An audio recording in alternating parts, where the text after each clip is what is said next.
Chicken gravy curry కోసం చూద్దాం. దీనికోసం మనం ఆయిల్ వీటిని గసగసాలు అంటారు, పాపీ సీడ్స్. గసగసాలు, కొబ్బరి అందులో కొంచెం చిన్న టమాటా ముక్క కానీ ఆనియన్ ముక్క కానీ వేసి మిక్సీ పట్టుకోవాలి. మనం ఉండేది ఇప్పుడు కేజీ చికెన్ కాబట్టి 2 ఆనియన్స్, 4 మిర్చి, ఫ్రెష్ కొరియాండర్. నాన్ వెజ్ కర్రీస్లో కొరియాండర్ వేస్తే ఫ్లేవర్ చాలా బాగుంటుంది. ప్యాన్ పెట్టుకొని ప్యాన్లో ఆనియన్స్, మిర్చి యాడ్ చేసి బాగా ఫ్రై అవనివ్వాలి.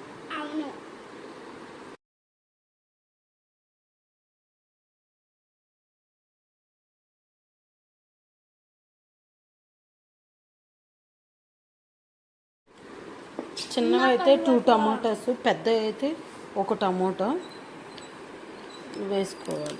ఆ టమాటోలోనే కొంచెం తీసి గసగసాలు వాటితో పాటు వేసి చికెన్ శుభ్రంగా కడుక్కొని కొంచెం వెనిగర్ యాడ్ చేసి కడిగితే నిశ్వాసం ఉండదు. కడుక్కొని అందులోనే యాడ్ చేసుకోవాలి. ఇది ginger garlic paste.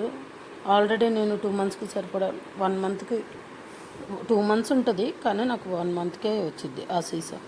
Ginger garlic, పసుపు, ఉప్పు వేసి మిక్సీ పట్టి స్టోర్ చేసుకుంటే ఫ్రిడ్జ్లో 2 మంత్స్ వరకు ఫ్రెష్గానే ఉంటుంది. అదొక స్పూన్ వేసి వేగిన తర్వాత మనం కడిగి పెట్టుకున్న చికెన్ని యాడ్ చేసుకోవాలి.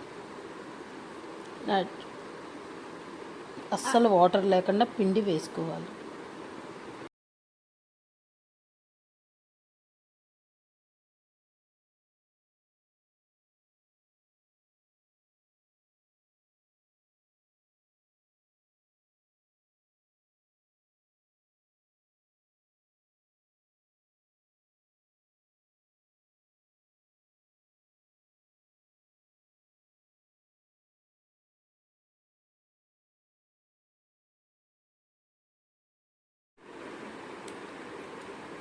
కొంచెం సాల్ట్ వేసి మూత పెట్టి ఆ వాటర్ అంతా వచ్చింది, రిలీజ్ అయింది చూసారా.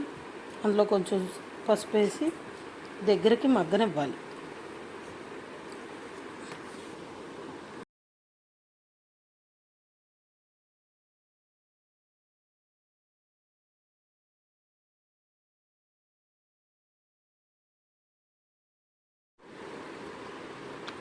మగ్గిన దాంట్లో ఇలా గసగసాలు, కొబ్బరి, కొంచెం టమాటా వేసి మిక్సీ పట్టుకున్న పేస్ట్ని అందులో యాడ్ చేయాలి. గసగసాలు లేకపోతే ఓన్లీ కొబ్బరి కూడా పేస్ట్ చేసి పట్టుకోవచ్చు.